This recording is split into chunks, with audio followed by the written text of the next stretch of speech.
It's my pleasure to introduce as a board member from the Silicon Valley Foundation, Martha Kanter, who is somebody that I think we will hear a great deal about because she's moving to Washington imminently.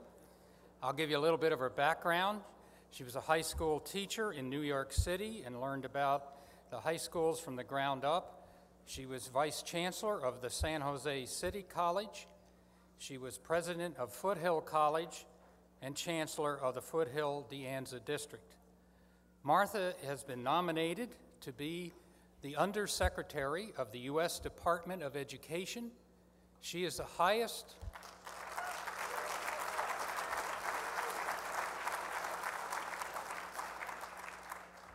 Martha is the highest ranking person from the community colleges ever to be nominated for the position in the U.S. Department of Education or the Office of Education at this level of Undersecretary. Never before has a community college person acceded to this position.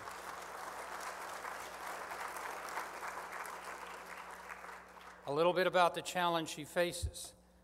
The community colleges take the top 101% of students in America.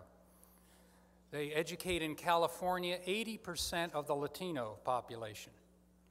There are more African Americans in California in 4 community colleges than there are in the University of California system. And last year, 50% of our first-year students in the United States were in community colleges. So Martha knows about the transition from high school to community college, which is one of the goals of the Silicon Valley Education Foundation. Not only for students to get access to college, but for students to complete college after being fully prepared, which is one of our major objectives for the foundation in the coming years. Thank you for Martha Kanter and for her to be here and speak to you.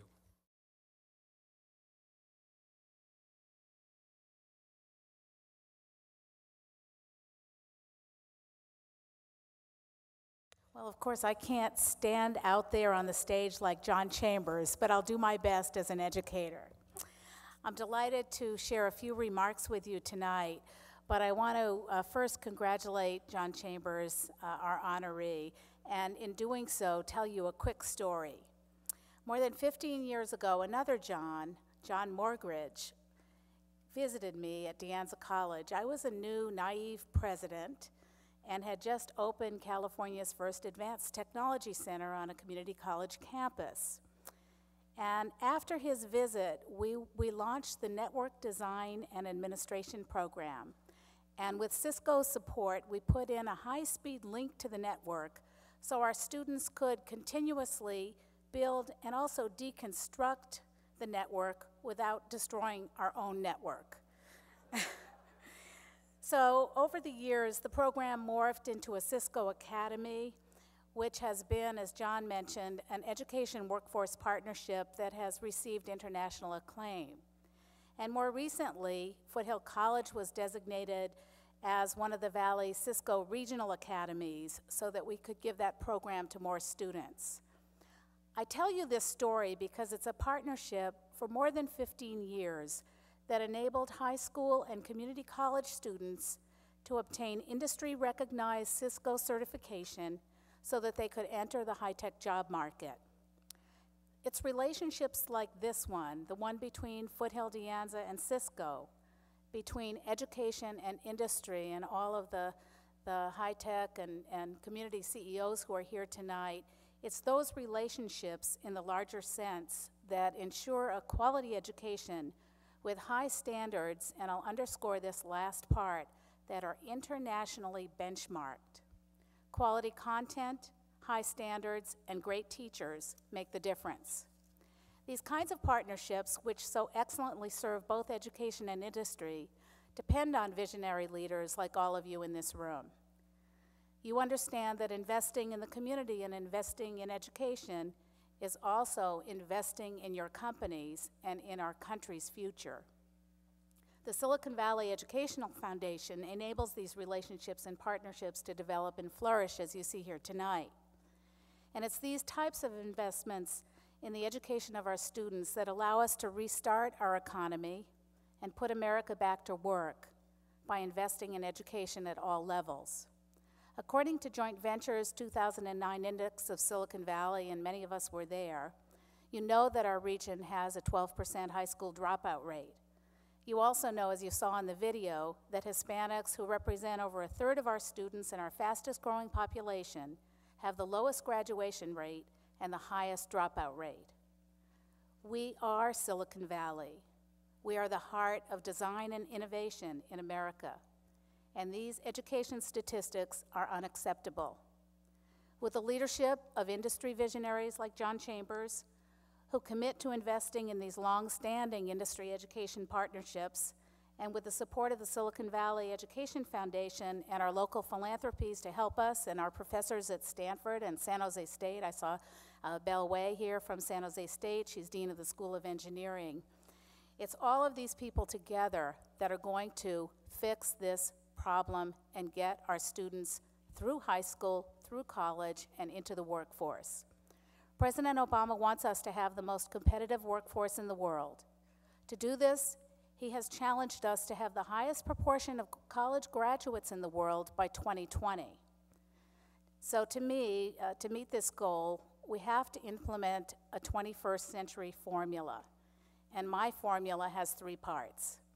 The first part requires that we increase high school graduation rates across the board, and especially for Latino and African American students. The second part of the formula requires that we make sure that high school graduation and college readiness mean the same thing. And the last part of the formula requires that we increase by 50% our college graduation and completion rates from 40% to 60% of all Americans by 2020. So if we implement all 3 parts of the formula, we will have a 21st century workforce, and we will have the values and quality of life that we were afforded when we were going through school. It's not a complicated formula, but effecting change is complicated. And it requires your ingenuity, my ingenuity, and the effort of many groups, including the business and philanthropic communities. We've got to become a far better, more integrated system. And when I think about it, I think, you know, half of us are in psychology and half of us are in technology. So I want to see a codependent network. And the truth is that most students in America have to work while they obtain higher education. And most working adults are going to need further education and training throughout their lives, because Americans are going to change jobs 5 to 10 times in their lifetime. So to accomplish the president's goal, we've got to make college prep and technical education adhere to common shared standards so that all of our high school graduates will be ready for college and for work, success in the workplace. And the standard for high school exit exams should not be that our students read at the 10th grade level and do math at the 8th grade level. High school graduation should mean that our students are college and work ready, because most of our students are going to need to attend college and work throughout their lives. So you can see we have a lot of work ahead of us, but we have many centers of excellence throughout our valley from which we can rely, we can learn, we can redesign, and we can meet the president's goals. So in closing, please support the Silicon Valley Education Foundation and help us realize this vision so that every single one of those students that you saw in the video, that you have in your families, that we have in our schools, will be able to graduate from high school and go on, earn that degree or certification beyond high school, and work at Cisco. They can also... Thank you. They can also work at Target, they can work at Adobe, they can work at every single one of the companies and small businesses in the Valley, but we just have to do so much more. So thank you so much for giving me the chance to say a few words, and please let me know how you're doing. I'd like Silicon Valley to lead the way. Thank you.